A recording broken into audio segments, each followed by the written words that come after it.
Hello, this is Monday Nights Get Nuked. I am thirsty. This is Rotten Under Ooze Town in the nuked setting of the Spiced System, which I co-wrote with one of my wonderful friends. As you can see, down here below me is my wonderful crew of victims, who I will today be submitting to more of the same punishment. Far more. So, before we go on, who are you people? What are you doing here? Who are you be playing? What's happening? Eivor. Oh, Threw me right off.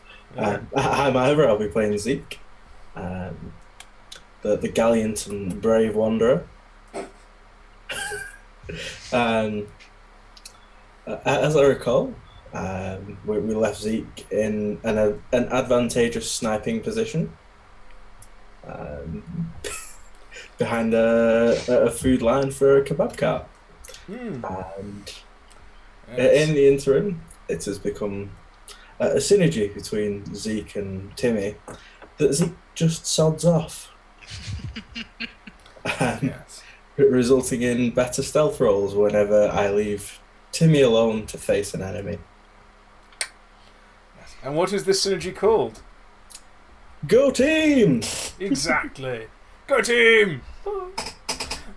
So yes, we now have properly codified and given mechanical bonuses to Zeke's cowardice, or possible tactical acumen. Who knows?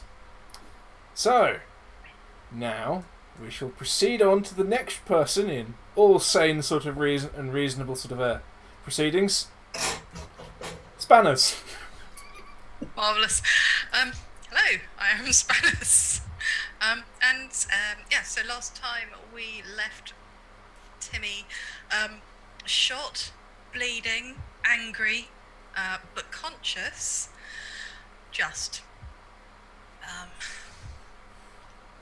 She dived for some cover in the market, and instead of making her beautiful dive underneath the market stalls, got shot because the idiot guard critted Twice, and shot her in the thigh.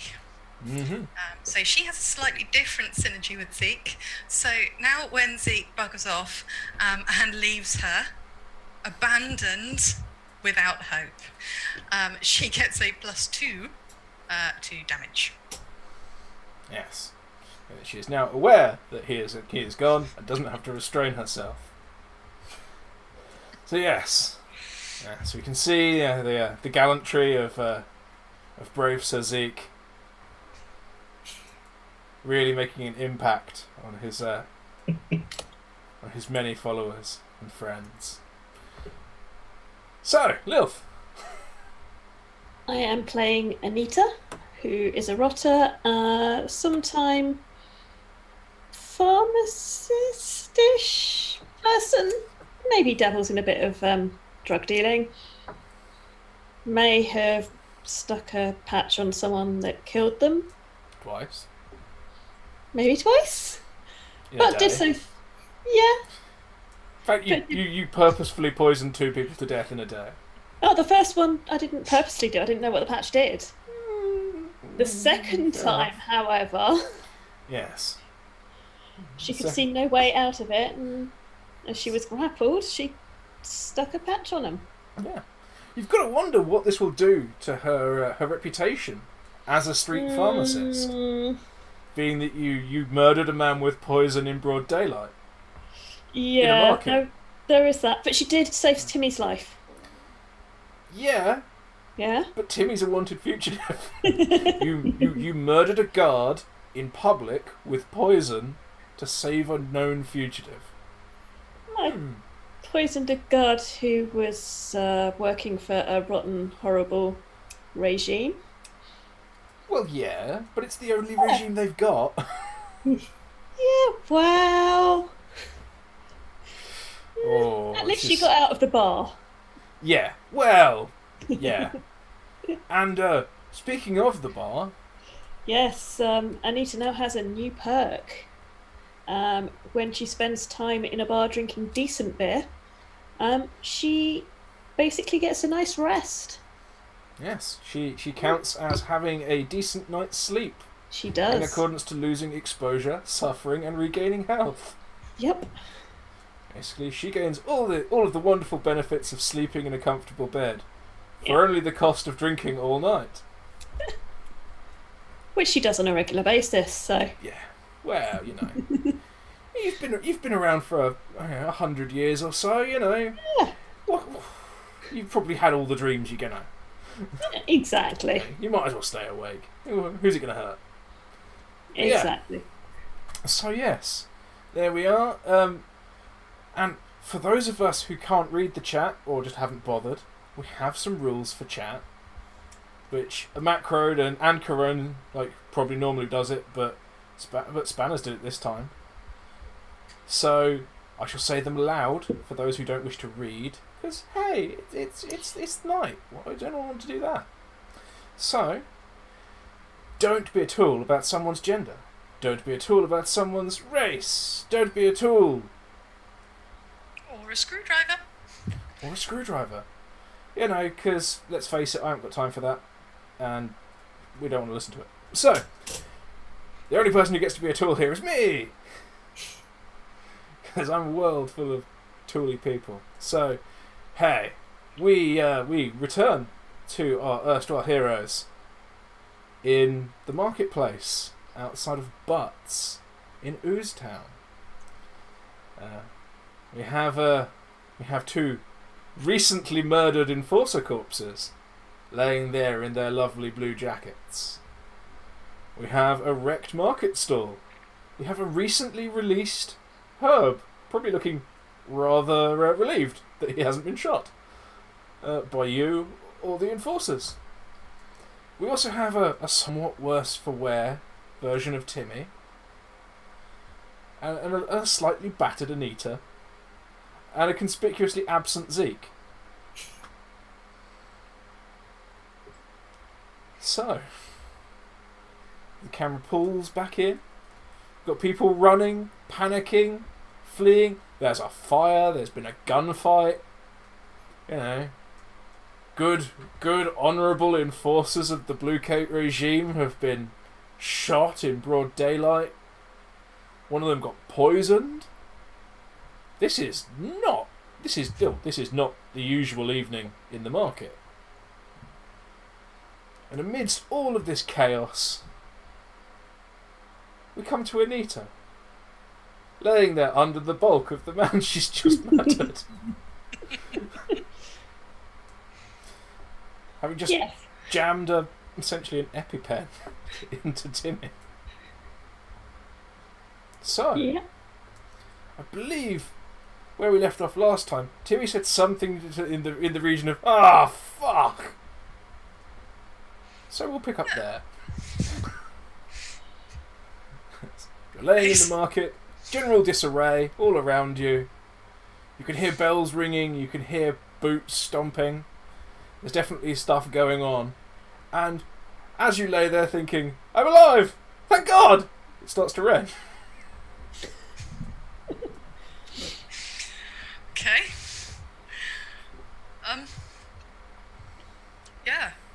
I believe that Timi was starting to kind of come round and felt like death at this point.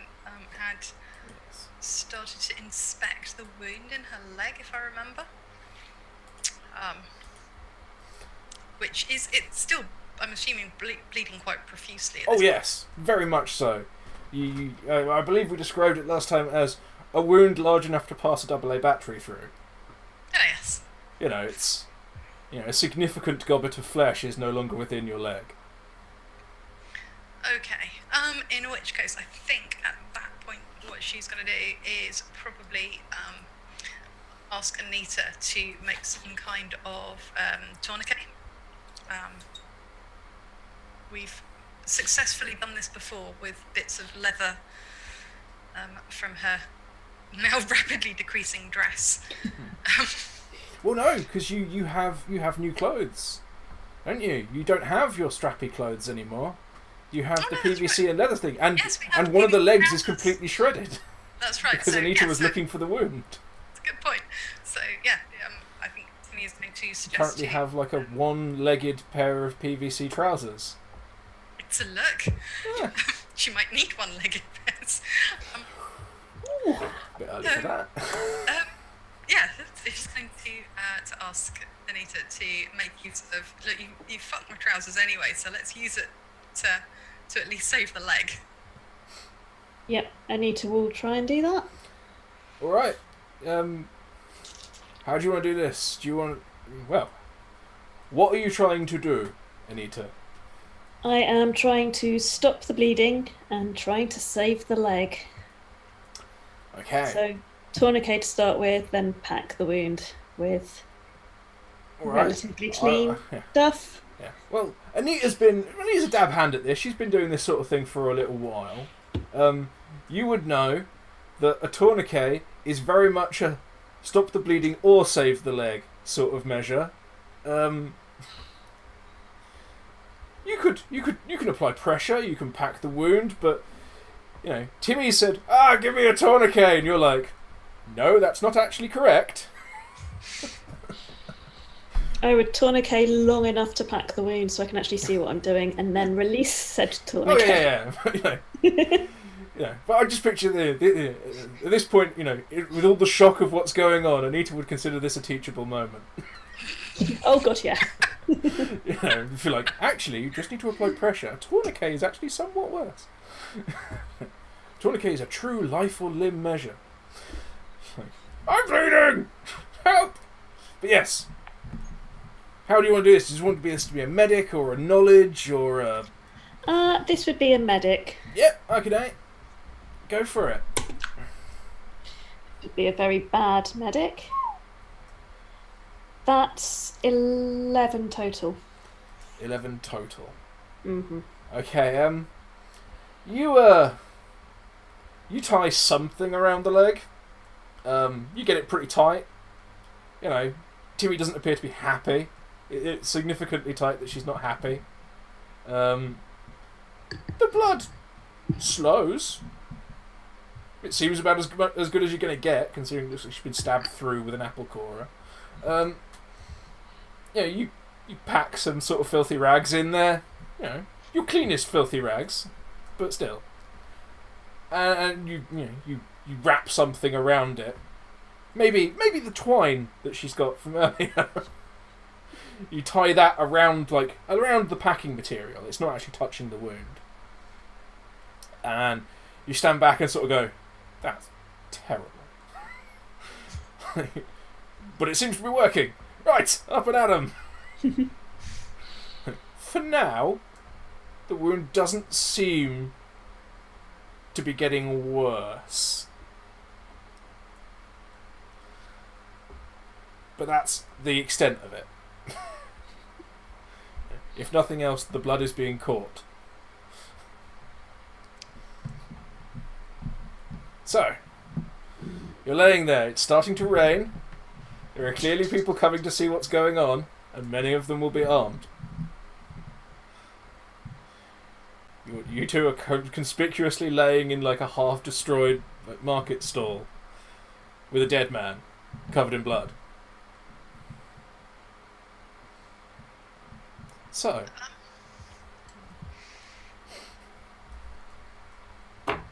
It would seem sensible to try and, if we are already kind of draped over a market stall, to try and get into the market so that we can lose ourselves east, not right in the middle of the square.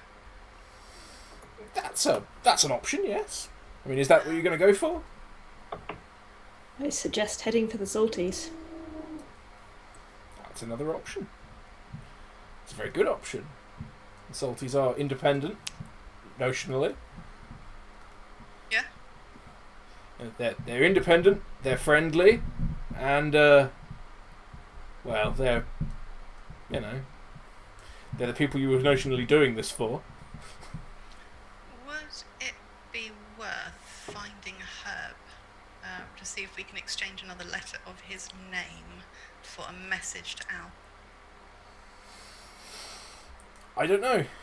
As you lay there, soaked in your own blood, in terrible pain, does it seem worth looking for a small boy in a crowd? A crowd of panicking people. Really? Yeah. But it's going to take longer to get down otherwise.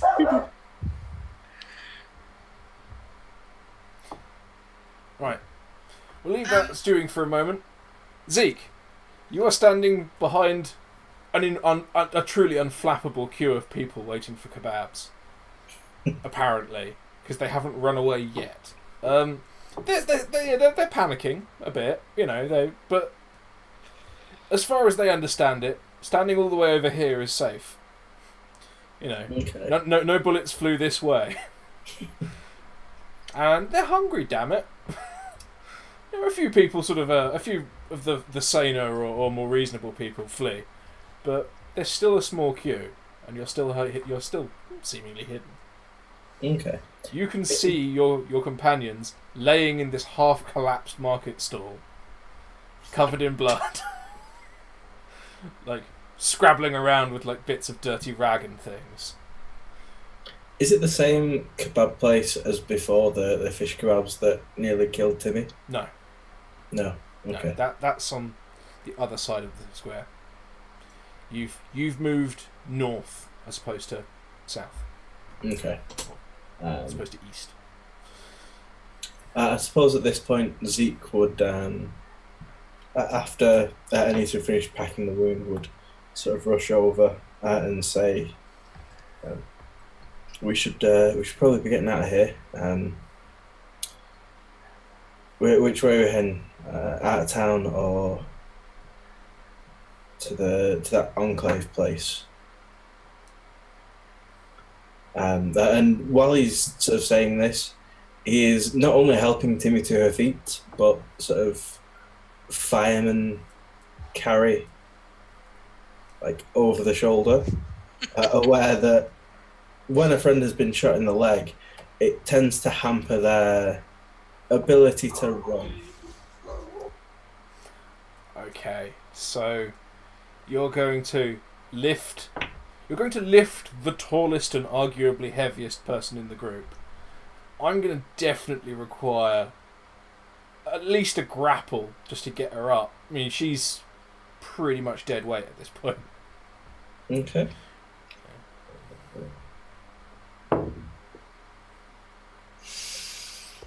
Sorry. That is a 6. That is a 6. Right. Timmy, is 6 lower than the combination of your strength and endurance?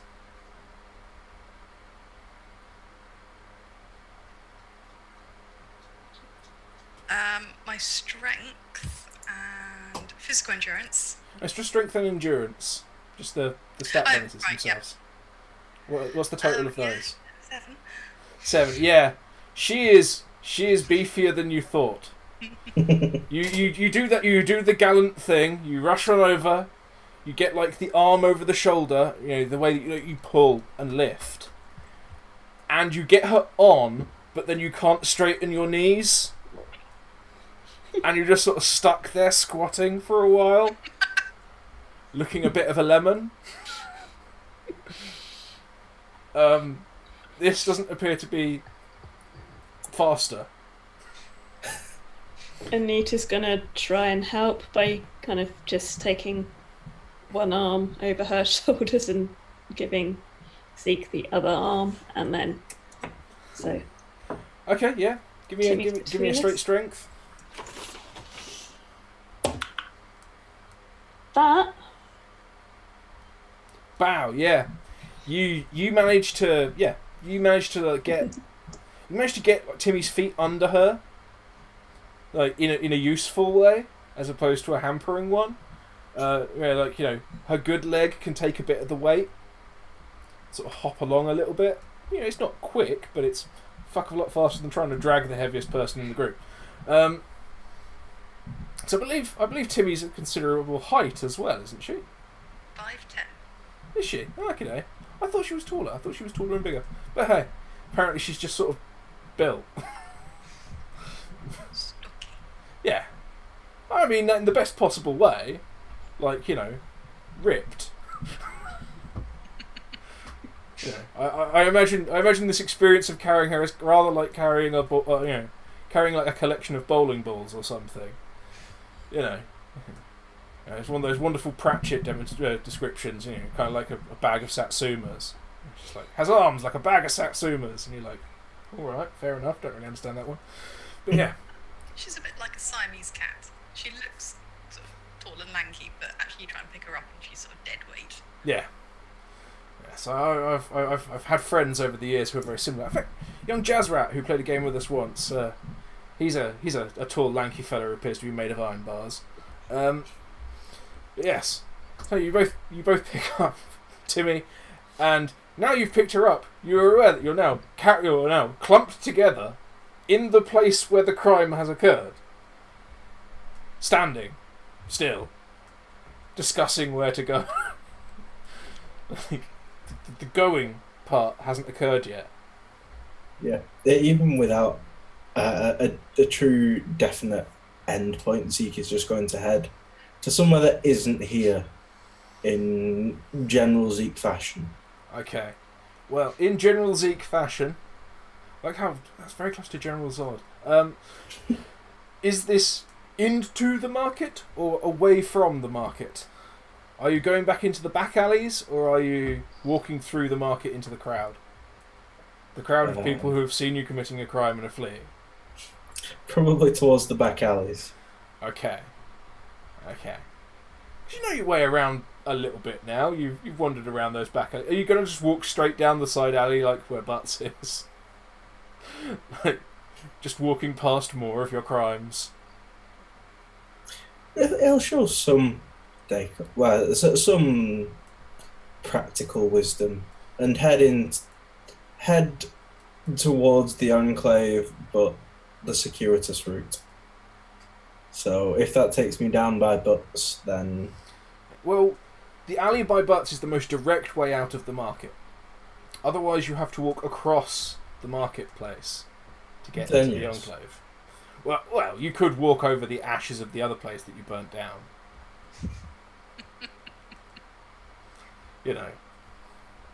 That would cut a few minutes off.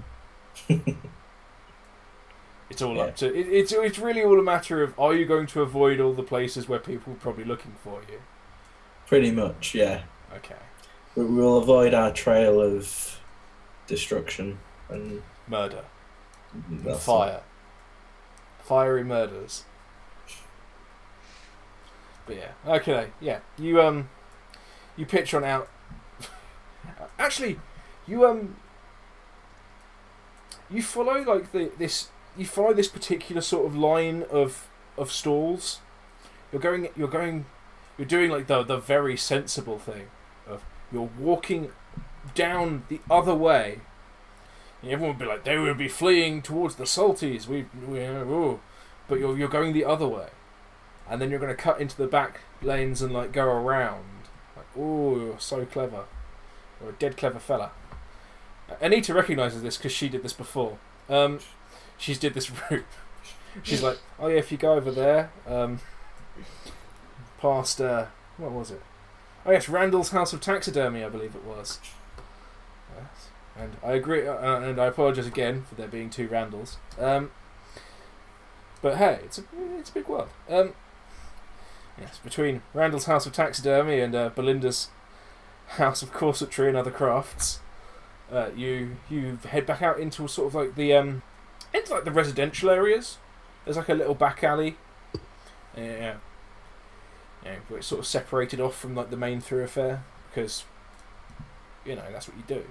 You don't want people just walking in off the main street and robbing you through the back door. So you make an alleyway. You nip on through the next sort of row of ruined buildings, and you're on the main thoroughfare. Like, hey, we're completely innocent. Why would you ever think we were doing something wrong? On the way through, are you going to look for like a change of clothing or like something else to pack this leg with, or anything else? Yep. Yes. Okay. At the risk of sounding morbid, would the taxidermy? Quite possibly. That is a good point. Yes. Timmy Yeah, raises a have some good decent- point. As you drag like your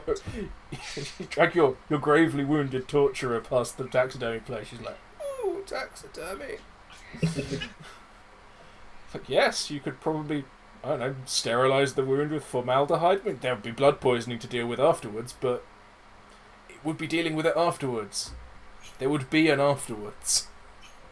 But if they're removing the insides from things, surely they would have some kind of surgical equipment. Yeah. Oh, of course, yeah. And like a serviceable needle and thread as well. One that hasn't been through a decaying ear, more specifically. Well, I don't know about that. It is a taxidermist. I mean, I don't imagine sterilization is massively high on the list of priorities in a post-apocalyptic taxidermist shop. It's probably not a net mending needle though. No. Yeah. No, yeah, there is that.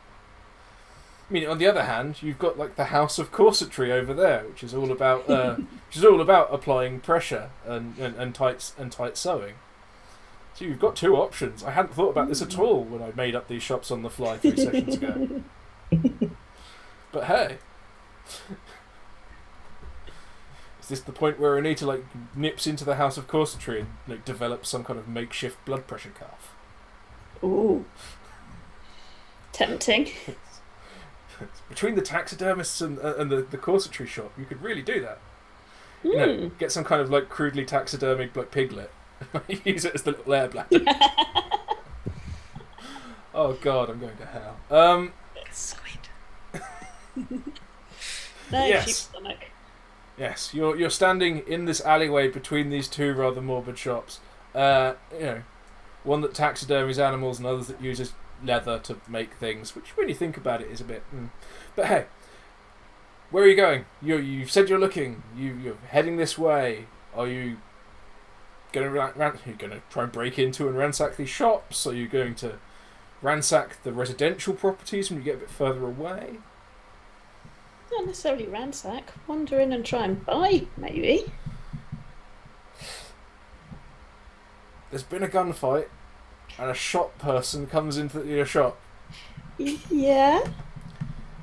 and says, while you've got the alert bells ringing for the enforcers to come in, for the second time in 2 days, a large building is on fire, and there's been a gun. I mean, I'm not saying that necessarily that Randall is the kind of guy who will call the enforcers, but a little caution may be advised.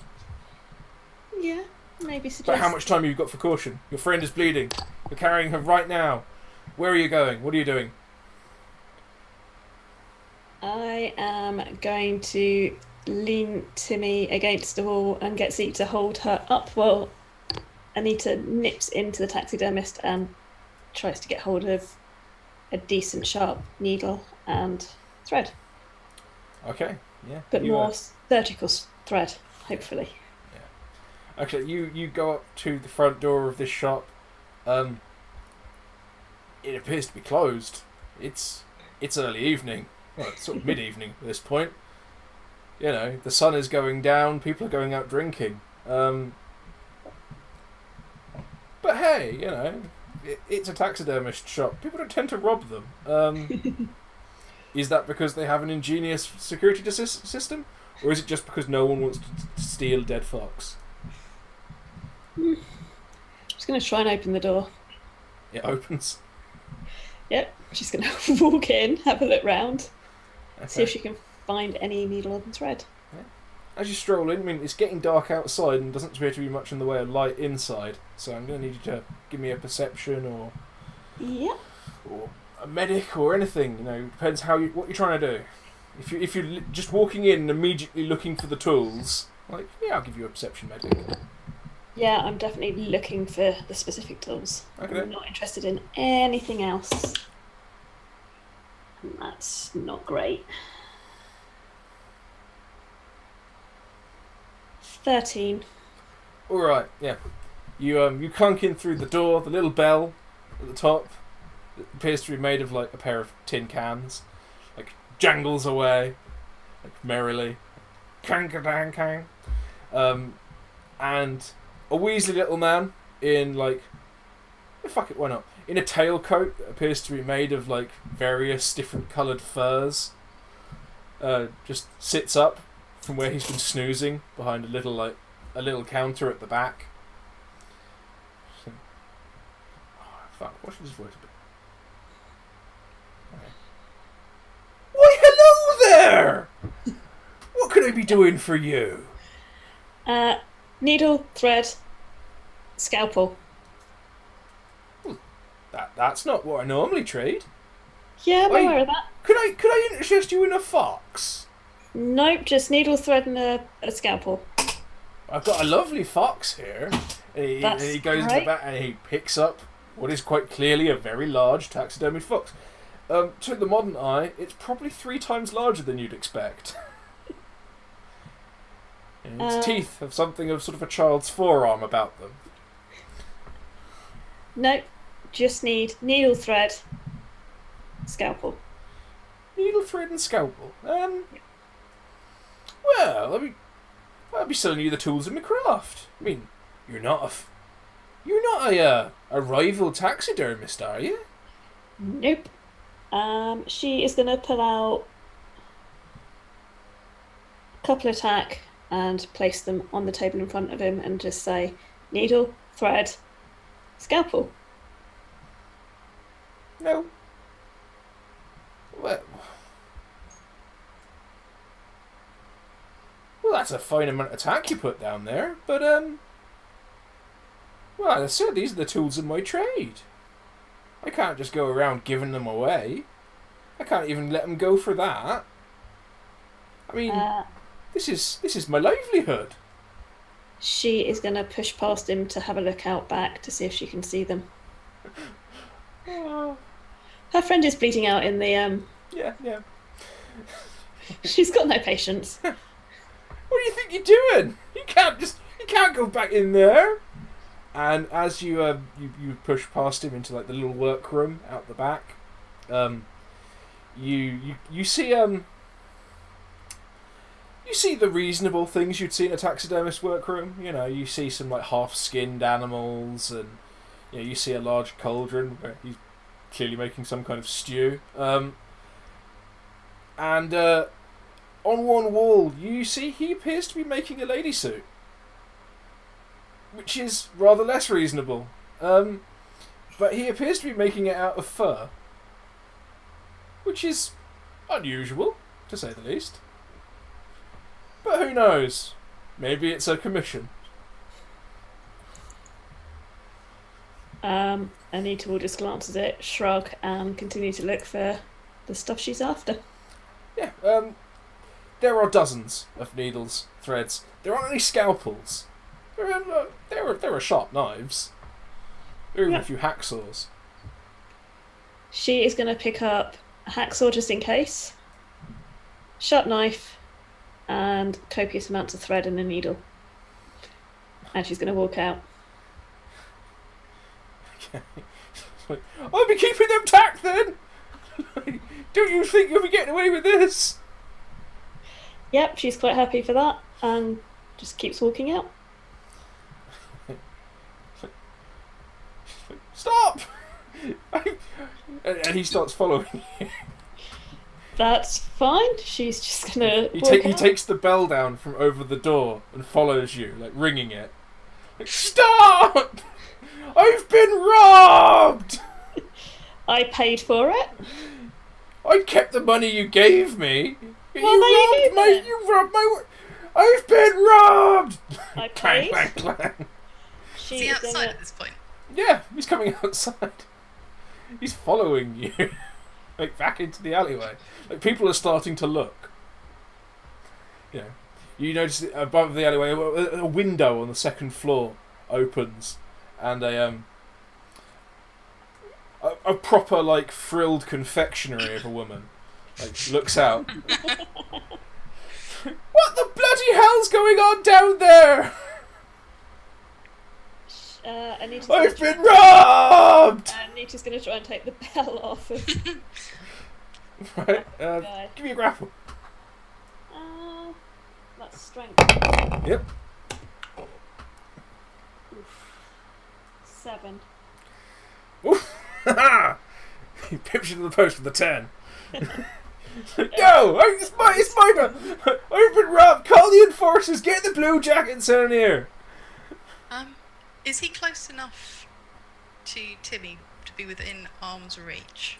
No, he's following you sort of like within eye.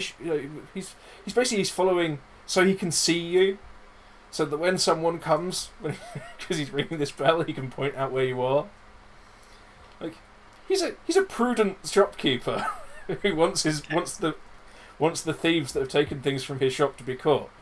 He's not like a suicidal badass. How far away is he?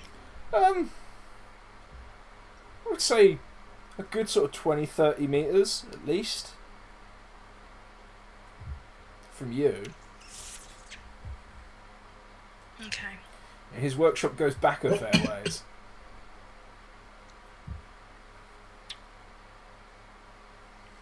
Okay. You're in the alleyway, like behind his shop.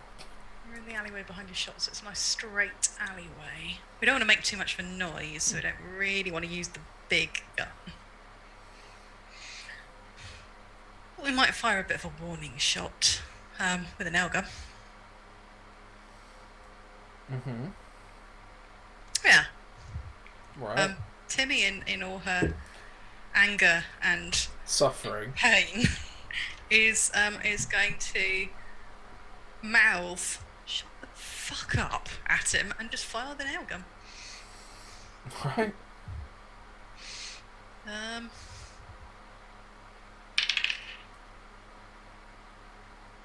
which point she's going to crit. Excellent. Oh. Yes. My dice. Yes. The nail gun makes a rather unhealthy sort of patank noise, and you see like sparks kick up off some stones in front of him, and then he hits the ground like screaming about his ankle. Like, your broken gun has fired, which is great, but the nail has like tumbled end over end, like hit the stones in front of him and like tumbled into his leg. Like, we won't roll damage, but he is currently laying on the floor holding a very, very bloodied ankle. Like, oh god, they got me! I'm dying! And at this point, like, finally you start to see some Bluecoats like emerging from the crowd, running in his direction. Anita's gonna leg it to me and Zeke, grab an arm and just say, peg it. Mm-hmm. Okay. Okay, yeah. You making me physical endurance checks. This I can do. That's a roll really badly. 11 total. 12 total. Okay, yeah. You're making fair progress. You know, you're not by any means moving quickly, but you know, a decent walking speed, more or less, for someone carrying a stocky person with a hole in their ankle, a hole in their thigh. And you hear like the cries of this guy from back around the corner just suddenly cut off with sort of a meaty thwack. You know. At this point, you sort of, those of you who have like full and liberal hearing, you've sort of availed yourself of sort of a quiet "shut up" before this. Clearly the Bluecoats have turned up, he's told them what's happened, they've got sick of him whining and they've hit him.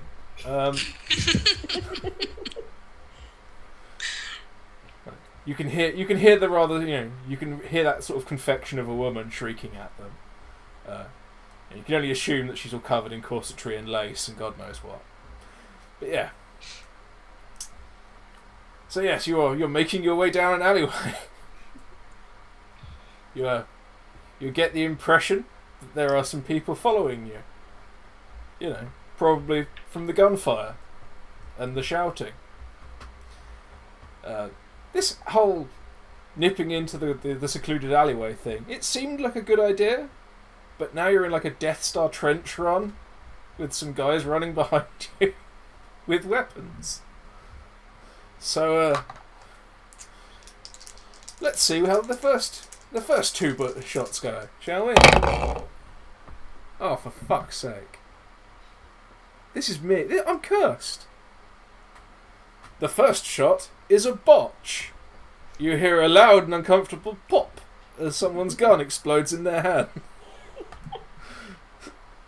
The second roll is a 4. So, a bullet like flies way over your heads and hits like a fence, like 30 feet ahead of you or something. Yeah, with a little like thunk. You hear someone being like, "You nearly got him, Tom!" But yeah, are you going to continue to run? Are you going to try and do something clever? You going to shoot back? Is there about halfway down this alleyway, like a branching street or anything that they can? There's there's another alleyway back into the market over by Butts, which you'll be making your way back around past.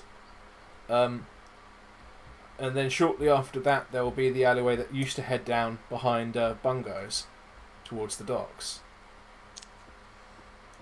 Or you could try and hop the fence to your right and get onto the main thoroughfare. What is said fence made of? The majority of said fence is made of sort of rubble and crap and bits of driftwood, and basically it's anything that the business owners could throw together to stop people just nipping to the ends of their gardens and stealing things. Merchants being a paranoid lot and all. So it's sort of it's jagged metal and broken glass and barbed wire and splintery wood. There are places that you can clearly get across it, or walk through holes in it, but given the fact that we're essentially dragging Timi along, I think Zeke would head to one of those like easier to cross passages and take a shot at the Bluecoats to try and slow them down. And let us be frank here. Is this Zeke abandoning Timi in a moment of extreme danger to hide somewhere? No, he's trying to cover. Yeah, I think for a change, Zeke is not just running away. He's sort of guided Timi towards this hole and is waiting for them to get through. As he is the only one properly armed. Personal growth. There we are. So yeah, I'm gonna need you to take a perception to look for one of these said gaps, and I'm gonna need Anita a physical endurance to carry Timi while Zeke is distracted. Yeah. That is a 6. 9. That is a 6 and a 9. Yeah, Zeke, you're pretty sure you've just passed one, and you let go for a moment to sort of look around, but it was nothing. It was like a small gap where someone's like moved a piece of rock or something's collapsed.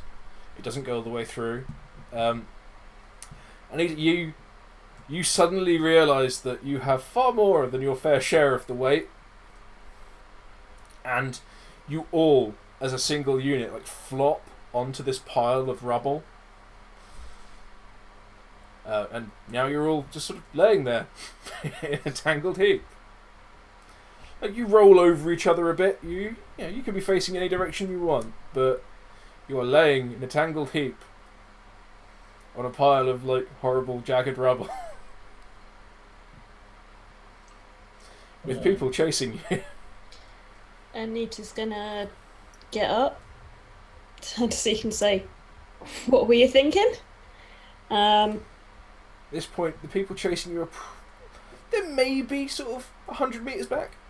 Okay, she's going to pull out Marcia and take a shot to try and slow them down. Okay. Does Anita have night vision? Have the perk night vision? No, she does not. It was Zeke who had it. Okay. Yeah, it's really damn dark, especially in back alleys. You can fire off some shots, but I'm just telling you it's dark. Yeah, You she can does see have people hit. running. She does have hit where it hurts as well. Yeah, cool. All right. Let's get to the shoosting. Let the shoosting begin. That's 13.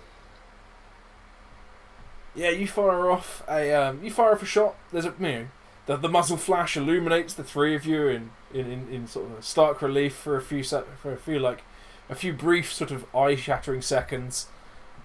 Zeke's night vision is completely buggered. Timi hears the gunshot quite clearly because you fired it right next to her fucking head. Probably great for her, but and yeah, you don't know if you've hit anything. Roll damage. It's a D8. 3.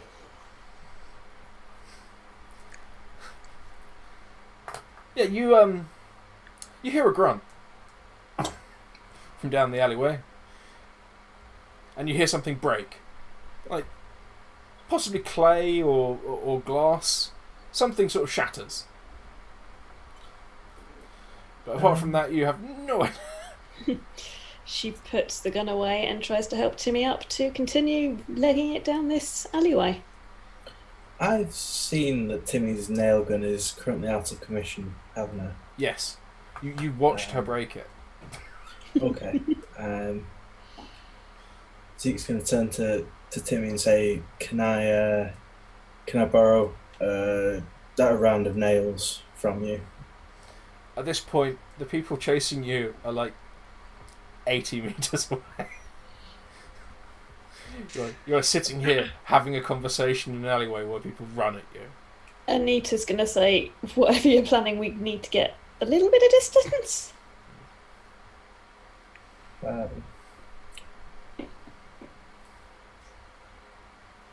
So the idea was to lay like a line of nails in the along the street face up and hop over the fence. So when they came running down, if they're not wearing steel-soled shoes, hopefully How would you get the nails to stand up? You have moments. These people are running less than 100 meters. People can cover this distance in like 15 seconds. Nails like that. Yeah, they're like 9-inch nails, aren't they? Or something. They're ridiculous. Yeah, no, that wouldn't work then. So yeah, Zeke is for the runaway. Okay, yep. Are Zeke's you off running running away away. from me? With the team. Go team! No, I really mean it this time. So yeah, okay. 2 more gunshots. Oh, for fuck's sake. Oh, God. Last time I rolled a botch and a 1. This time I rolled a crit and a 10. So yeah. Oh.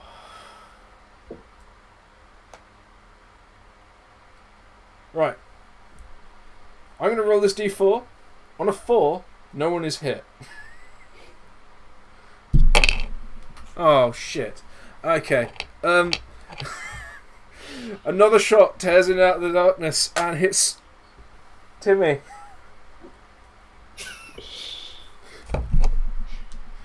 For, sorry. 5 damage. Timmy's back out. Like a light. Okay. Yep.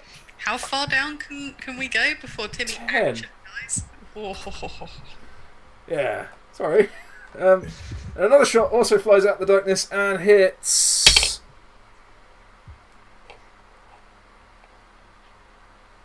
Eivor. You have been hit with a bullet. Huzzah.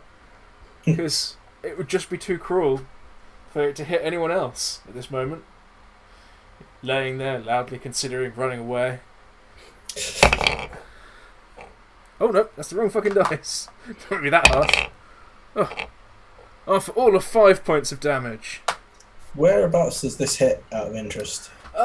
Considering you're laying in the dirt and you're probably the closest, let's say the left shoulder. Okay, so that would count towards the body armour that I'm wearing then. Bugger, yes. Yes, it would. Shit. Think about that. This is what happens when you get an improviser to give you shots. Yes. Yes, it hits you squarely in your armoured section. But it drives the wind out of you. You know, it's still not pleasant being shot. But yeah, you still... Well, I can't remember. You probably still take like 2 points of damage, don't you? 3. 3. Okay, cool. Wow. Weaker than I thought. But yes. Bullets now pouring in. Timi's unconscious again. Did we say where it hit Timi? No. I think we did. Screw it. Timi gets shot in the chest. Like low in the chest. Like just sort of in the short ribs. Nice. You're low on the left side. Because, hey, it has to hit you somewhere. Sorry.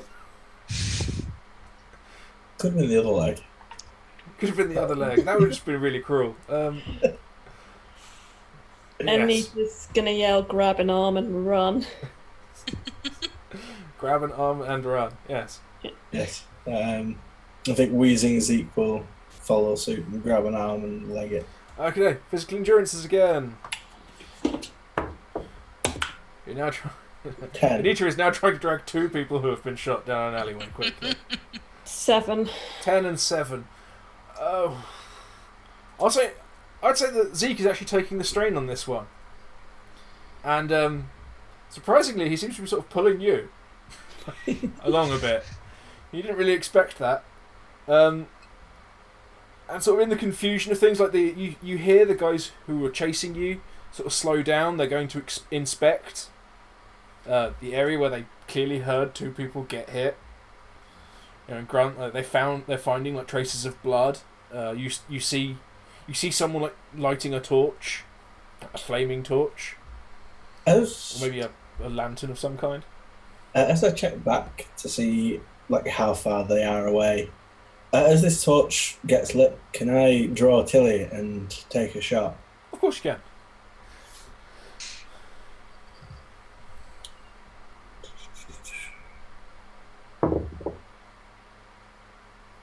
I'm going to use a legendary point to reroll that. Okay. 15. 15. Yes. 15 is a yes. Considering that you have night vision, they've just lit like a bright light. They're like the only thing you can see in this like this 100-meter stretch. Okay. So you can see one guy who's clearly like holding like an old lighter, like putting it into a lantern that another man is holding. So you can see like his face, you can see his front, you can make out the details of his jacket to a certain degree. Does Tilly have a scope? Tilly does not have a scope. Okay. And you can clearly see that he's wearing like a denim blue jacket as opposed to just like the plain ones that some others wear. You can see like sort of where it's got worn on the seams. And you can see there's a third man, at the very least a third man, who is looking a bit naffed off, holding a broken gun. Right, so let's see. Come on. 10. 10. Which one are you going for? The one I assume it'd just be the one that I could see lighting the torch would be the most obvious. Fair enough. Yeah. The guy you see, he's like literally like holding a Zippo, like inches from his face, like trying to get it into like this glass and metal construction of this lantern, and and you watch as his arm just sort of seems to collapse. You hear sort of a gurgle, and you see the lighter hit the ground, and there's like, and you hear from down the hall like, Tom, what happened to your arm? It's like my fucking hand. You appear to have blown Tom's goddamn hand off. Appear to have hit him in the wrist and basically taken his hand off, which is great for him. He's not dead because you can hear him screaming, but he's not happy. Is he for wife and baby too? You don't know. You haven't like eavesdropped on his conversations. I'm just glad that I have decent ranks in big guns because that was a 5 on the die. Jesus. Okay. Yes. I assume you pick up and get running again. Mm-hmm. Okay. Well, for go rolls at this point, you have now drawn back to Butts, around the back of Butts at the loading yard, where you find the gates have a man impaled on them, and the back like gates to the beer cellar have been smashed in with a pile of bricks. Does it look to still be aflame? The fire seems to be under control. I mean, the roof is well ablaze, or has been well ablaze. There's still a lot of smoke pouring off the roof. But from what you can hear, downstairs it appears to be business as usual. Like, people are still drinking. You can hear someone sort of shouting, free beer for a bucket of water! Apparently anyone who joins the bucket chain gets a free beer. Why not? They're giving it away anyway. Because Butts is like 2 doors down or 1 door down from Rachel's. Butts is next door to Erica's, which is next door to Bungo's, which is next door to Rachel's. 3 doors down. Yeah. Would I remember where this back door was? I don't know. Do you? Give me a knowledge. But Do we you entered. remember? Like, you were beaten unconscious very quickly afterwards. True. I don't think you left through it. I can't recall. Yeah, we were went shown out out the back. Oh no, you're right. No, you're right. Ah, Yeah, because we met Rachel's husband who Yeah, works in the you met, kitchen. you met her husband and son. That is a 6. 6. Yeah, you vaguely like you have like a hazy recollection of walking through a door, and you know you came back out through it. You know there is a door, but you're not sure you could find it in the dark in a hurry. Okay. Yes. Spanner, I'm going to need you to take some kind of like physical endurance save. Because you've been dragged down an alleyway and thrown on the floor. Right, so that's my legendary points. Down to 1. Because that was a botch. Yeah, let's not go for that.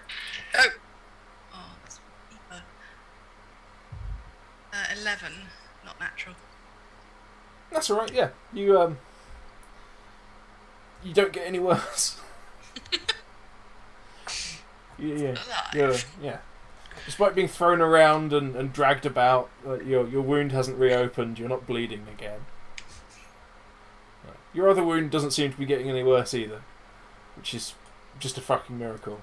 Maybe it's just because you've bled out, pretty much, at this point. You're just sufficiently exsanguinated for an additional wound to not be a danger. Who knows? I'm not a trained medic, and I'm not in that alleyway. So yeah, You guys are now currently standing in the dark at an intersection between two alleyways behind Erica's Leatherworks. Are you going to head straight on and into the residential districts where you hid before, or are you going to head on to the Salties Enclave, which requires you to walk along the completely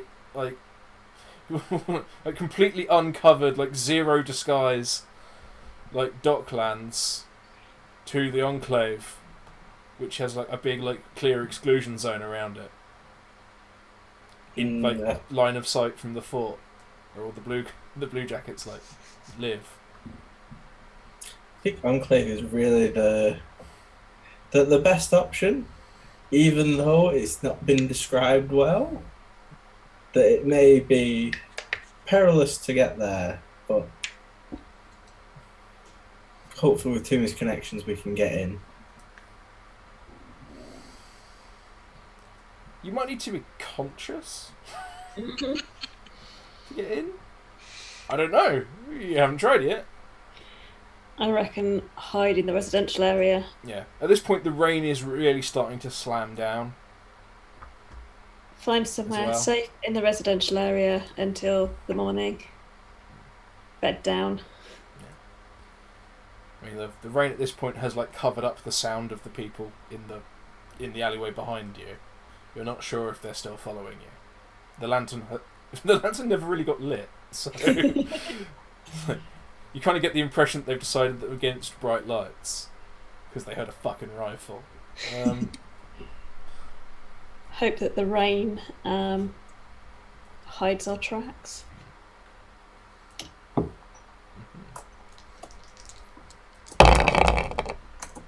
Oh god damn. Yeah, as you're standing here pondering this, 3 blue jacketed shapes emerge from the darkness behind you. I told you it was them.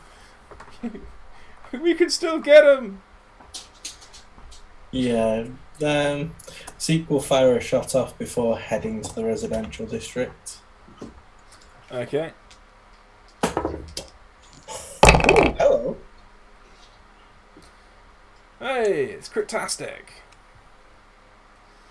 Yes. Give me a damage. So what does that do for damage? Essentially just tell me what the damage is, and we sort of embellish it from there. Okay. The damage is a 14. Yeah. Fuck. I'll say you actually because you just swung up and taken a snapshot.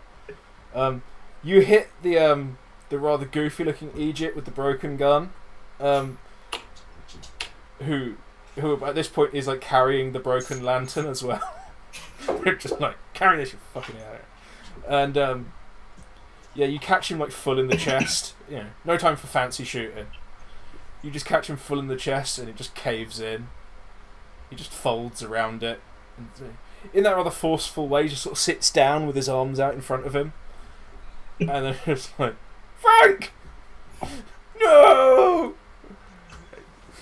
You see the other two, one dives towards the wall of rubble and the other one, runs into the back of Erica's. And a pair of gunshots come back in your direction.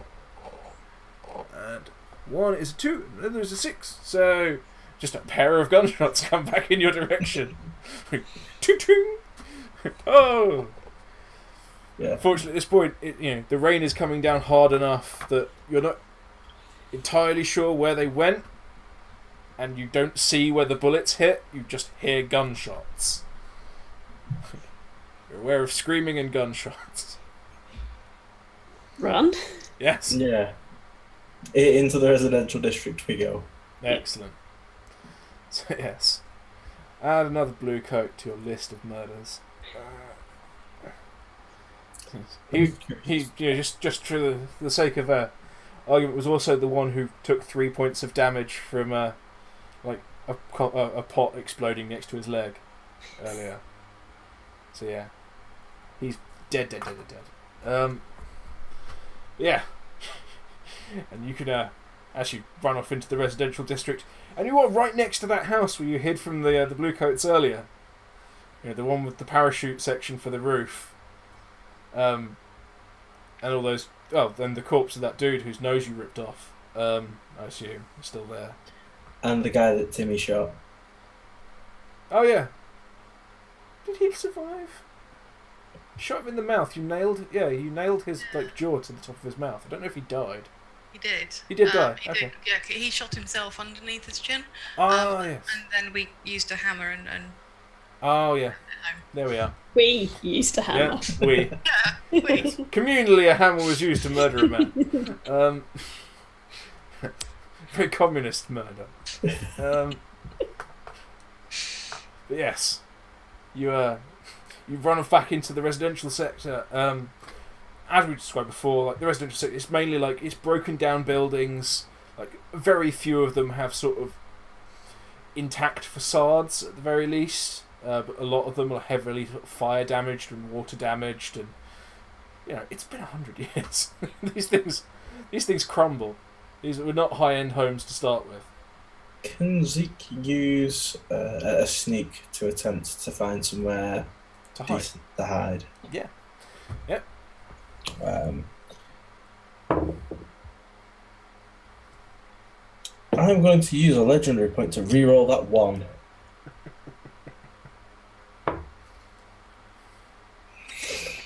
Can I take the one? No. You botched. Okay. Yeah, you find a Okay. You find. Yeah, screw it. Who cares about the real geography of that area? You find what was once a petrol station with a nice big open forecourt, and you think this would be the perfect place to hide. Like, no one would think you'd be this stupid. Like, to hide in like an automatic car wash. One of them's the glass sides, so it's entirely transparent. No one would be idiotic enough to hide in one of those. And it's still got like burnt, frazzled old brushes like hanging there and you lead the group in there. You're like, quick, in here. Can Anita have a look around and go, no. This is not the place to hide. Well, you know that Zeke is very sneaky and he seems completely sure. Are you really going to argue with a survival expert here? Anita's been around for like 100 years. Yeah. I'm guessing she's had to hide from people as well. Maybe not as well. Yeah. You do know that Zeke also has better vision at night than you. True. He might have seen something you didn't. The real question is, how much does Anita believe in Zeke? Or at least Zeke's ability to run away and hide. She's seen him run away and hide a lot. Yeah. Yeah. How much damage has Zeke taken so far in the entire campaign? Quite a bit.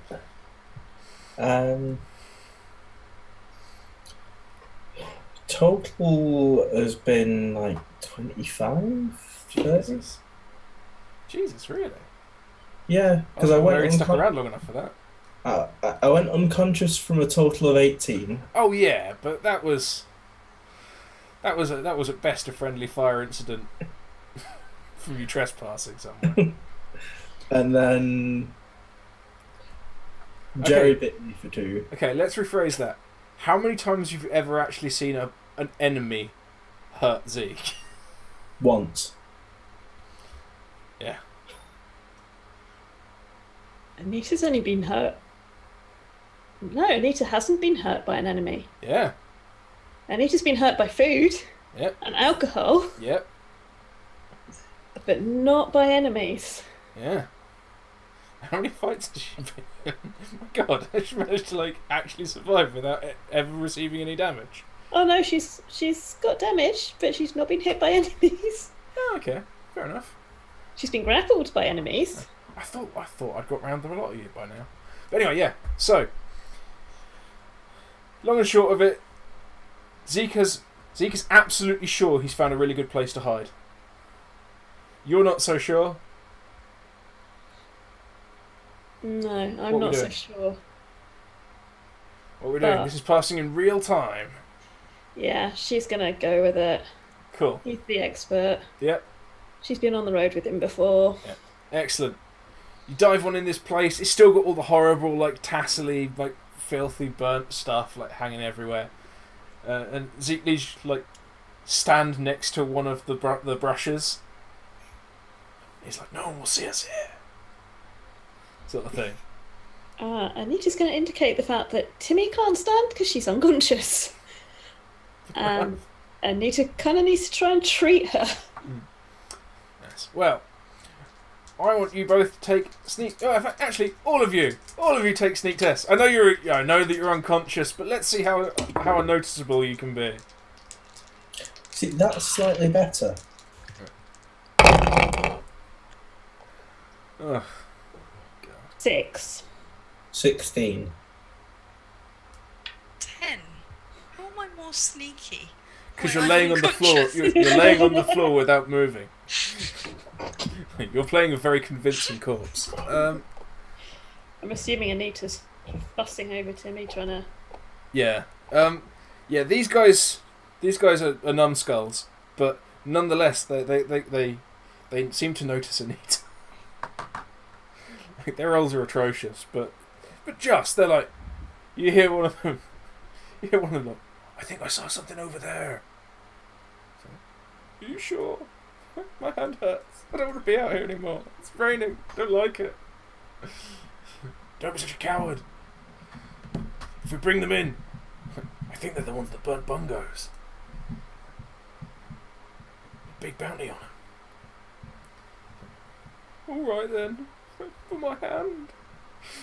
If I get the bastard who blew my hand off, I'll take his fingers.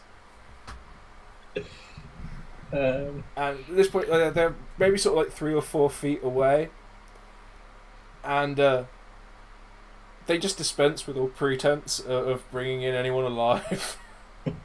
They just up guns and shoot into the car wash, just at random. So, no. Yay! Right. Dice generation again. Who gets hit? Yay! It's a full round now. Anita, you get hit. Just people firing friends. I required them to roll a 10 on a dice to hit anything. But yeah, you get hit for fuck's sake! You get hit for 3 damage. With a sum total of 1 on the dice. Yeah. They're just firing blindly, like through like the broken, like shitty glass, like side of this thing. Anita's looking a lot worse than normal. Yeah.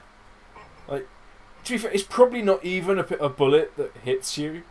It's probably like a piece of horrible broken glass. Yeah. Anita's going to pull out that gun and fire again. Oh, Jesus. Okay. She's just been shot. She's not happy. Yeah. That is 13. Oh, God damn. Okay. Yep. Roll damage. If I'm gonna let them hit on 12s, I'm gonna let you hit on 13. That's 5 damage. Whew. Anita's actually quite good with small guns. Yeah. She just didn't have one before now. Okay. Yeah, that is true. Yeah. The gobby one, who was shouting about how much he wanted the bounty. You hear him like yelp. And the other one's like, I told you we should just go home. I don't want to be out here anymore. Fuck it. Let's just say we got them. We got them. We threw their bodies in the river. So I was like, So Tom, Zeke you're a 2 is fucking good. coward. Let's go. You hear people beating it back off into the night. Oh god damn. Yes. There you lay in broken glass and falling water. And the effect of all of that cold water and loud noise is I'm going to... Yes, great, why not? Spanners, give me a mental endurance save. Right, okay.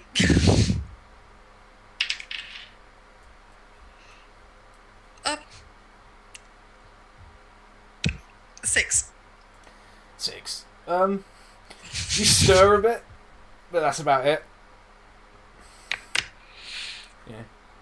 You're aware, you two, they're crouching in broken glass and, like, you know, despondent, like, cold rain. Or just aware that, hey, shit, she's alive. Ouch. Is there anywhere along here where the roof and sort of windows are still relatively intact? The roof probably wasn't intact to start with. But the walls are definitely no longer... No, the walls of this like car wash section are definitely not intact. They've just received like a barrage of handgun fire. Anita's going to suggest we find somewhere else that, you know, has walls and some form of roof. Yeah. You can go under the forecourt like canopy. That's got a roof. It's got no walls. But no walls. Yeah. I mean, there are other buildings around, obviously. Yeah, I think Zeke is going to realise that the folly of his ways in picking something that isn't dry.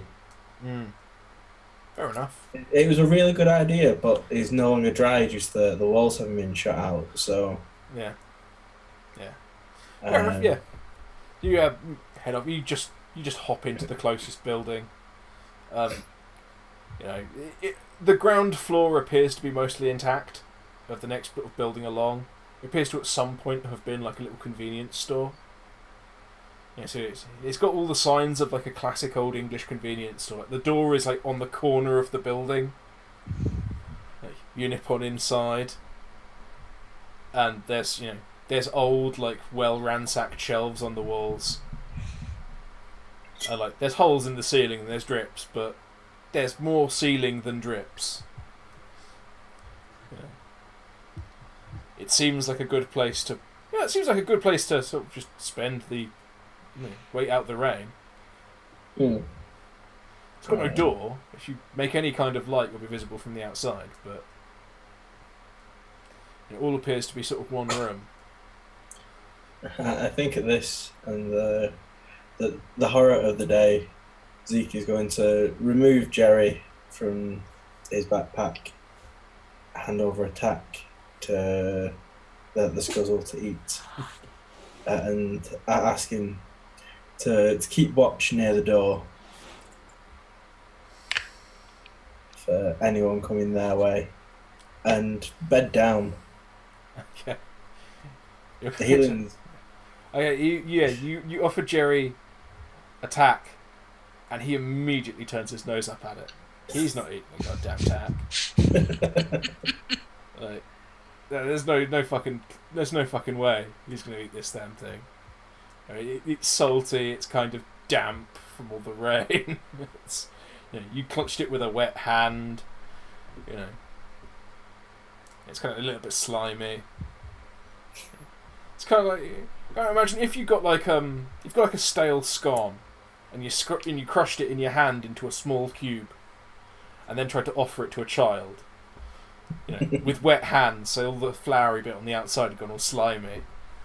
Like, nope. Fuck you. Not taking that. But he nevertheless goes over to the door and curls up. Someone might stand on him. That would be a good alarm. You don't know if he's awake or asleep. But he's just over there, like curled up. Just sort of out of like the little like shadow of rain splashes.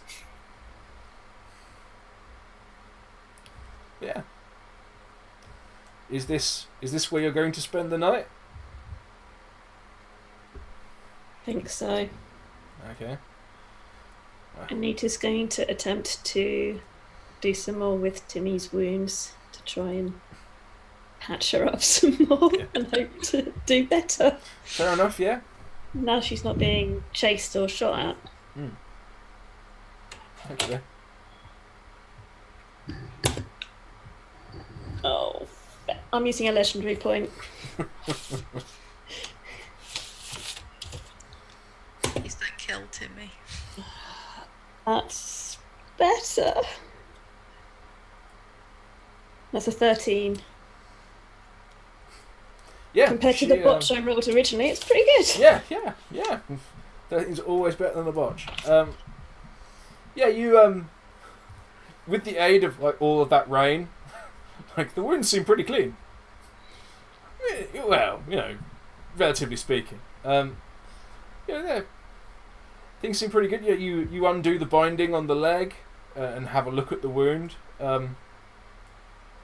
It's no miracles, but it seems to be sort of calming down. Whatever you did seems to be working. You sort of change the dressing and repack it again. And you discover that the wound on the chest doesn't seem to be anywhere near as bad as you originally thought. It's sort of a little sort of through and through flesh woundy thing, sort of just in the soft flesh above the kidney. And you do. I don't know what you do. Some little fucking Rambo thing with gunpowder. I don't give a shit. You sort it out. You patch up. You patch it up, and you put a little bit of strapping around, to keep pressure on. But she's got her needle and thread now. She can. Yeah, you can stitch up as well, but it doesn't necessarily deal with like the tunnel through. I believe that's where packing comes in. I don't know. I'm not a battlefield medic. But yeah, you seem to have done good work. Roll your healing roll. That's a D. How many ranks have you got? 4. No, 2. Sorry. So that's a D8, yeah. I think. That's a 5 on the dice. Yep. Plus the total of your medic roll. So that's +8. Nice. Cha-ching. 13 in total. Yeah. Yes. Timi, you gradually come to consciousness as Anita sort of picks over your wounds. Like this isn't magic. Like you are hurt. Like you are riddled with bullet holes, sort of thing. At least sort of relatively. It feels like you're fucking Swiss cheese at this point. Yeah. I think it was your left thigh that got hit earlier as well. I can't recall accurately, but let's say it was. Because we always go left. Yeah, you still can't feel anything in your left leg from the knee down. You just can't. Like, it works. You can stand on it, more or less. You just can't feel your toes. You're not entirely sure what your ankle's doing. It seems to work. It's not pleasant to put too much weight on it. It hurts, but it functions. And on your left side, like as you try like zip up your jacket, which has been open, so that deal with wounds. Like, it's a bit tight, and as you zip it up, it hurts. Like, Jesus, because you were you were basically out for the camp before you got that wound, so you probably weren't entirely aware of what that was. But yeah, you're conscious, you're functioning, you're not having any fun. What's your suffering doing at the moment? I have 2 levels of suffering.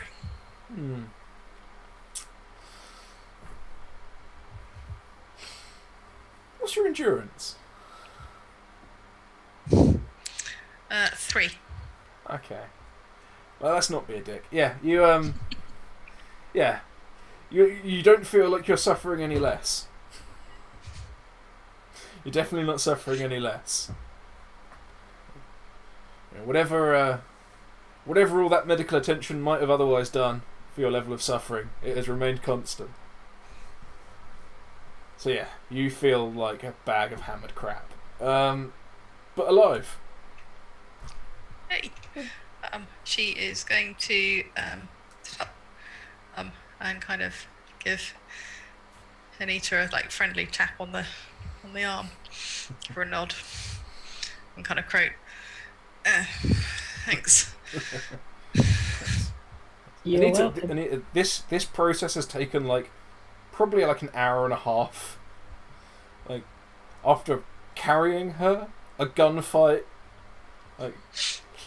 getting hit with a piece of scything filthy glass, and then dragging both of these dumb bastards into this house. You are destroyed. And also bleeding myself. Yeah, you're a walking corpse at this point.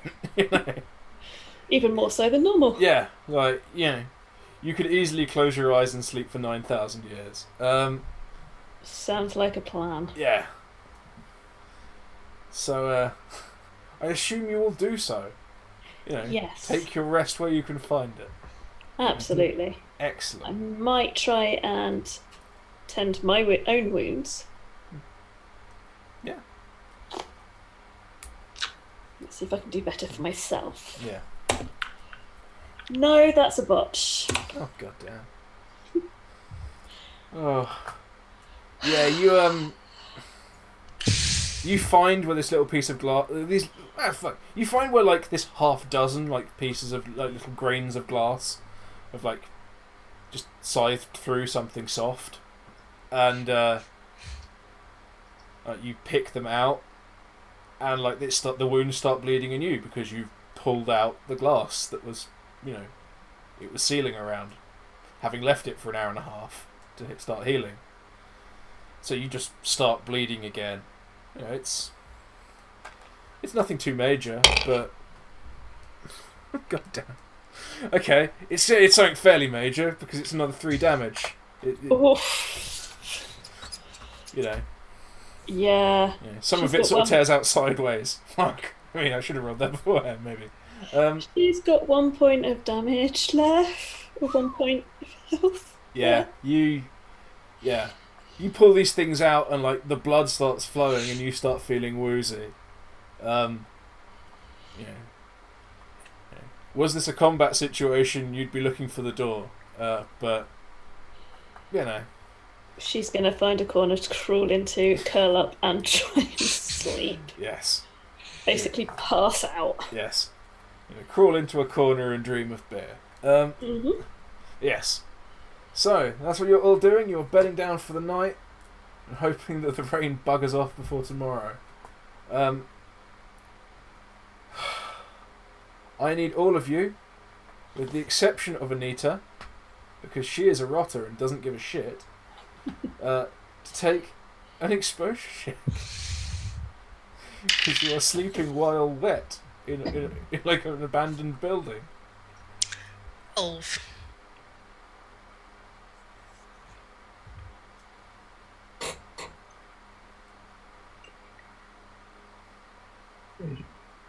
Would Scottish Sunbather apply to this? Yes. Oof.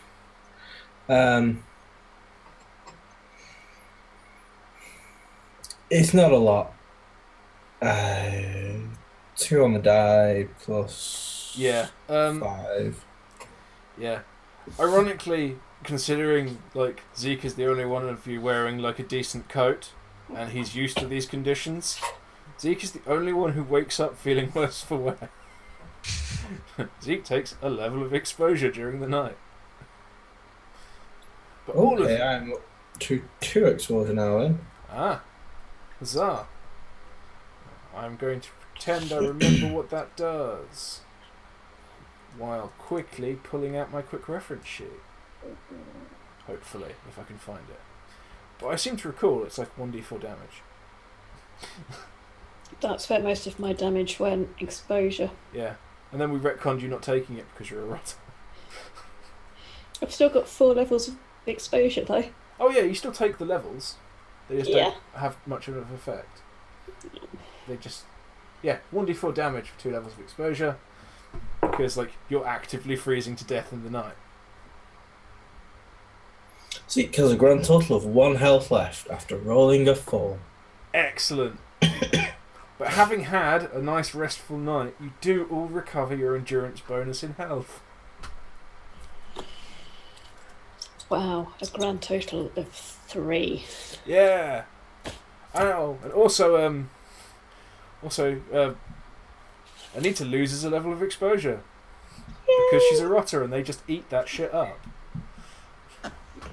Does my suffering go down? No. Sleeping, actively freezing to death in an abandoned shop is not comfort. Does my level of suffering go down? No. Damn. Oh well, worth a try. Failing to freeze to death in an abandoned shop is not comfort. For suffering to go down, you actually have to actively seek out proper medical treatment or actually relax for a day. You have to actually go and have some downtime and spend money on it. A day of shopping then. No. Back to Rachel's. Back to Rachel's would conceivably be a method, yes. But yeah, No, Zeke wouldn't be. well, no. Well, he could work in the kitchen. I don't know if that's relaxing for him, but yeah, you to be fair, you've pretty much shut off all your alleys on that one. You've burnt every bridge you possibly could. No, we've still got the knocking ship. You do still have the knocking ship, but you would have to walk all the way across town where you're a wanted criminal to get there. And then you're assuming they'd let you in. Without Anita. The person who got you in free the previous times. And even then you didn't get to actually like sample the merchandise. You got like ushered into the back room. Where no one would see you. But hey, here you are. The cold light of morning breaks through. You all gradually stir back to some semblance of wakefulness.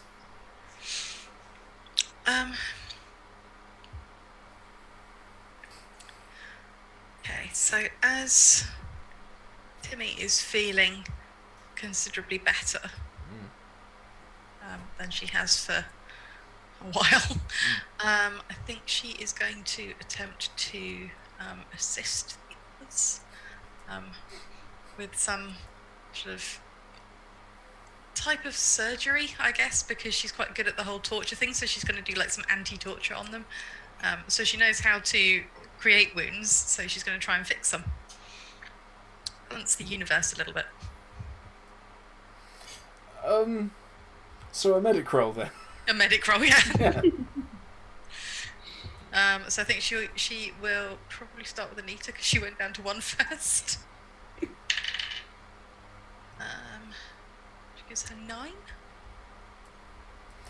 9. Yeah, you basically perform some like really mediocre first aid. Like the real basics of the basics. You like wash it with a damp cloth. And that's it.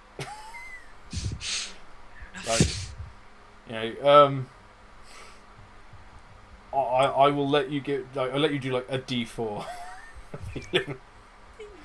You've actively failed a healing check. 3.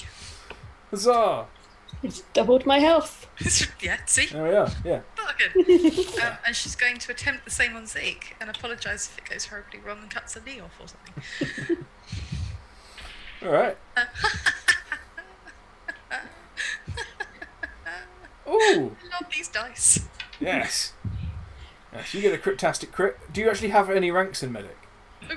Excellent. So you get an untrained D4. 3. Right. But let's, for the sake of it, do you have anything relevant in intelligence? Anything relevant in intelligence? Yeah. Yes. 3. Okay, let's say, because it was a crit as well, let's say you give him 9 points in total, because you do a really good job. Like, you really sponge off that wound really well. You know, you run in, you do like the football coach magic sponge. Which, considering most of Zeke's wound is like superficial bruising, you know, works a treat. Because he got hit on reinforced armor. Like, it hurts, but it's not that bad. That puts me at a respectable 13. Cool. Compared to my 6. Yeah. Well, you know, that's what you get for making a low endurance rotter. Yeah. That's what the dice gave me. Yeah. Well, I'm not blaming you. Just saying. But yes. So we have everyone here on a fresh new morning. It's still raining, but not quite so bad. I've just noticed the time as well. It's coming up to the 10 o'clock mark. So, what do you guys do in the morning? You're sitting there in the morning, it's still raining, Jerry hasn't stirred at all. You're pretty sure he just went to the door and fell asleep. But it didn't seem to matter. So are you like going to set a fire and make breakfast? Or... Yes, I think Zeke will actively want to start a fire with any scrap wood and paper that's in here to try and fight off some of the chill of the night. Fair enough, yeah. You didn't do it in the night when it would have done some good, but, you know, yeah. Why not? So yeah, there's plenty of wood and like crappy old like paper. You know that like when you like walk past a youth club that's been closed for a very long time, you have all the posters that have like just faded to grey, and like that's almost a paste on the wall. You can like scrape that off and use it for firelight. Yeah, and you just see given I've got the fire starter perk, just a book of matches appears from nowhere. You don't need a book of matches. It's like you find like a piece of flint in like the concrete doorstep, and like you just hit it with like a piece of broken screw. Flames. Anyone watching is just like, that's not possible. Shit that wet. Like Ray Mears would have went for like 20 or 30 minutes on that. But no. You just ran like a broken screw over like a tiny chip of flint. Sorted.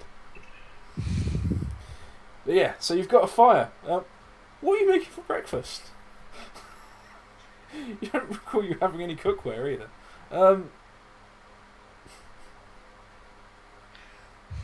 Anita pulls out the bottle of dandelion and burdock she's had for quite some time and takes a nice big slug of it. Oh, God. Oh, I can't even remember what that stuff did. To Anita, nothing. Oh, yes, that was it. Yeah. Are you going to offer it round? Yeah. There you are. Anita offers a bottle of very suspect smelling liquid. Timi is going to not so politely turn her down. You're missing out. Mm-hmm. Yes, no, I think Zeke is going to give it a pass as well, and realising that he has since sold or fed to Jerry everything else that he has, settle on tack for breakfast, as filling and nutritious as that may be. Yes. Essentially like a shortbread salt lick. You finish your horrible breakfast. I would assume as a wandering traveller sort of fella, like you might have some manner of like elementary cookware. Like even if it's just like a mess tin that you can hold over a fire. Yeah, you could conceivably make yourself like a tack porridge with like rainwater and crumbled up tack. That's a good idea. Right. You'd also have like a tin for tea, or what passes for tea. Yeah, you have a tin. Yeah, screw it. let's add that to your character sheet. You have a tin of like dried leaf. It's just dried leaf of some kind, and it's literally like a tin of baked beans that you've got like a resealable lid on top of, and you just hold it out under water source. You boil it for a while and drink. Like, you don't change the leaves; they're just leaves in the bottom. The belief up north is that it gets better with every try. You need to really need to bake those leaves to get the most out of the flavour. Yeah, Comforts of home. Yeah. You see, they're clearly following the Remain idea of if you leave the tea bag in, the drink gets stronger. The leaves may seem to get weaker, but if you take the tea bag out, you chuck it straight in the bin. So there we are. You make yourself a leaf drink over the fire you made, and improvise yourself some salty gruel. Did anyone else have any food? I think someone else kept part of their fish kebab, didn't they? Yeah. Or did we feed it all to Jerry or throw it at people in the end? No, I only used the sauce, or rather the sprinkles. Oh yes, the chili seeds. Yeah. I do have some slightly suspect now fish kebab. Still wrapped in its brown paper. To be fair, morning after kebab isn't that suspect compared to some of the things you might have eaten. Yeah, but in a post-apocalyptic world, next morning kebab probably isn't the worst thing in the world. No. I think in fact, it nearly killed you the first time. Yeah, that's mainly the issue. So I think what Timi's going to do, she's going to take out this fish kebab thing. She's going to look at it, remember that last time it made her face bleed, and she's going to hand it over to Jerry and eat her tack. You're going to hand it over to Jerry? Oh, poor Jerry. Eats anything? Yeah. He likes stuff like that.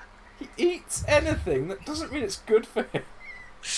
You're handing a dramatically smaller creature something that made your head bleed. Right. Yeah. Yeah. Considering Zeke intentionally fished the non-saucy bits of fish out to give to Jerry last time. Yeah. Jerry scarfs it down. Like no one's business. It's been easily 6 or 7 hours since he ate something. He's got two heads worth of ravenous hunger. Of course, Chill Jerry gets a smaller portion. Probably more of the pitta style bread, whereas Angry Jerry gets more of the sauce and fish. Angry Jerry gets progressively angrier. His face starts swelling, the tongue gets noticeably redder and thicker. You kind of notice his whole snout sort of deforms and balloons a bit. He does not look happy at all. Angry Jerry is a very angry Jerry, and Chill Jerry is decidedly cooler looking in comparison. You're a horrible person. He's not hungry. Well, yeah, there is that. But Angry Jerry now has a horrible capsaicin reaction going on, and God knows what's going to come out the other end. Don't put him back in your bag. Yeah, no, I think you see, having Zeke having witnessed this will offer Angry Jerry the cooling remains of leaf. To quench the burn. Yeah. Yeah. Angry Jerry's just gonna stick his face in it. Chill Jerry appears to be trying to lick the sore bits of Angry Jerry because they're attached. They feel each other's pain. Despite the fact you haven't actively hurt him, he feels his brother's pain. His brother self. That's a weird one. I wonder how the pronouns work on that. So yeah, they stick their face in the tin of Leaf, and when he pulls his face back out, his snout's kind of plastered in damp leaf. I mean, this is probably quite soothing, but it is sacrilege. He is removing Leaf from the tin. Everyone knows that no good comes from removing the leaf from the tin. But apparently you love him enough not to raise the issue. So yes, where are you guys going? What are you doing this morning? You wandered in the dark and the rain for about an hour last night. Where are you going? Enclave, out of town, back into town, more gunfights, who knows? What is the plan? I think it would be Enclave. As the only reason we didn't go there was Timi's lack of consciousness. Fair enough. Is that we agree so we do it? Yep. Yeah. Okay, yeah.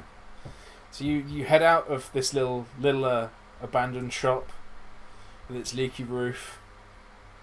Do you put the fire out? Okay, the fire starter perk doesn't actually state that you can control the fire, so you stay there. You finish your breakfast. The fire keeps spreading along the dried up trod on paper on the floor. It's just smouldering. It's not too much of a worry. But by the time you leave, there is a fair bit of smoke.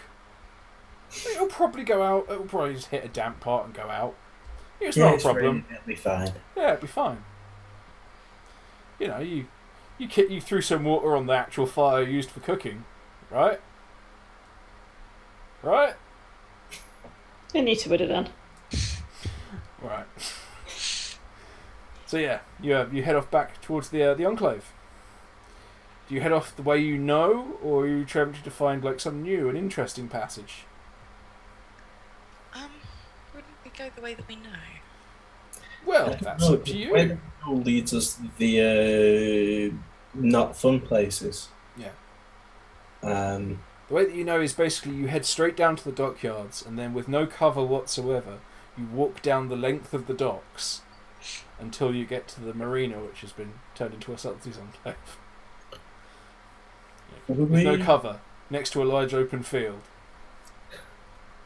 Would we be able to find our way down to the shoreline and head along the shoreline, hoping there are fewer people there? The way that the shoreline works where you are is directly to your south there is a cliff with a fort on top of it. As you head off to the east, the cliff comes down onto the harbour wall and the Salties enclave. Then you've got the docks and the river. If you head any further along, you're just going to be walking around the cliff, which presumably has been sort of collapsing for the last 100 years. Essentially, at some point you're either talking about swimming in the sea or walking past the fort.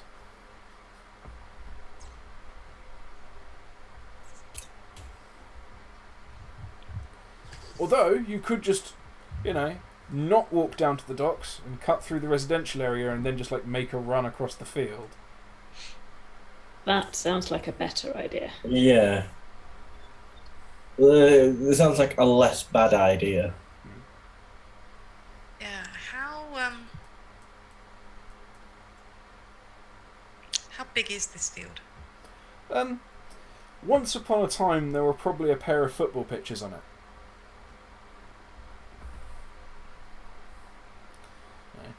In the manner of some sort of local town football club. They may have had a seagull.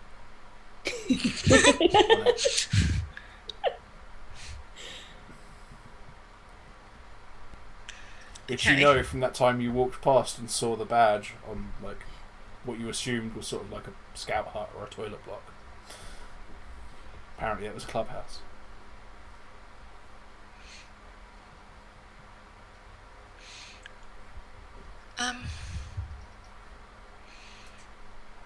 Yeah, I reckon that's probably the best way. Okay. So yeah, you head off out through the drizzly rain, which, you know, in that way that rain always does in this world, sort of tingles on your skin in that pleasant way. Yeah, lights you up inside. To be fair, Anita thinks it feels fine. She doesn't notice much. Yeah. Zeke's been walking out in the rain for years. But And now has a wider brimmed hat, so the only exposed bits, which would have been his face and hands, yeah, is still now notice just it in his your hands. well, didn't you get some gloves? Or was it? Or what did I offer those to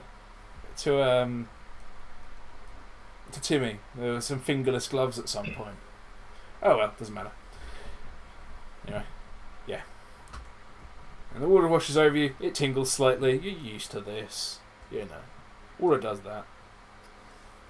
You know. Wait until you get a proper rad storm. Then you'll see what tingling's like. But yeah, you come to sort of the near. You come to the near edge of the field. You can see down over it. You can see down over it that you've got the normal sort of procession of merchants going down for the morning trade with the salties, and you can see a considerable size force of Bluecoats like marching down into town. It looks like the Bluecoats are no longer fucking around. You know, they've lost 2 large civic buildings in the last 2 days. There've been a rash of murders. There've been attacks on Bluecoats in public. Like, they can't afford any more loss of face. No. And to top it all off, Bill got attacked last night. Gonna wait for those to go past. I would hope so. Definitely. I mean, you know, I don't know. Are you particularly impatient? No. Woo!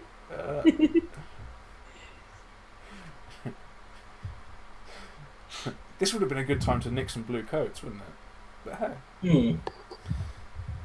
As I remember, Zeke has still got a blue coat. The problem is, it is several sizes too big and says Kurt across the chest. Yeah. Yes. What, wasn't Kurt the first Bluecoat casualty? Yeah. Oh. The first in a long line. But yeah. He was the inspiration. Yes, your inspiration was you murdered one of the chiefs of the police force. Yeah. So yeah, you're sitting here overlooking this sort of overgrown field. Clearly, at some point, someone sort of made an attempt to cultivate this field, but it's so close to the sea, it's so salt washed that like nothing takes really. So there are like some animals out grazing it, but apart from that, people just sort of leave it alone. And it's used as sort of a marshalling field for the Bluecoats sometimes when they want to put on a show of force. But right now they have no time for show. They're all about force. You see sort of maybe 80 Bluecoats like marching down into town. Like, that's easily more Bluecoats than you've seen the entire time you've been in Ooze Town. Overnight recruitment drive, perhaps. Maybe they just have a fort full of fucking people. They don't deploy them all at once. Who knows? Maybe they have an attractive package of recruitment sort of incentives. But anyway, at this point, as you watch them pass, and you make your way down to the Salties Enclave, I think we shall leave it there. As you head back down to the Salties Enclave while I try and remember what Salties sound like. So yeah, that's that. You got shot, you dealt with it, you froze to death in an abandoned shop, you killed a man, you assaulted another, robbed a taxidermist, and wounded him.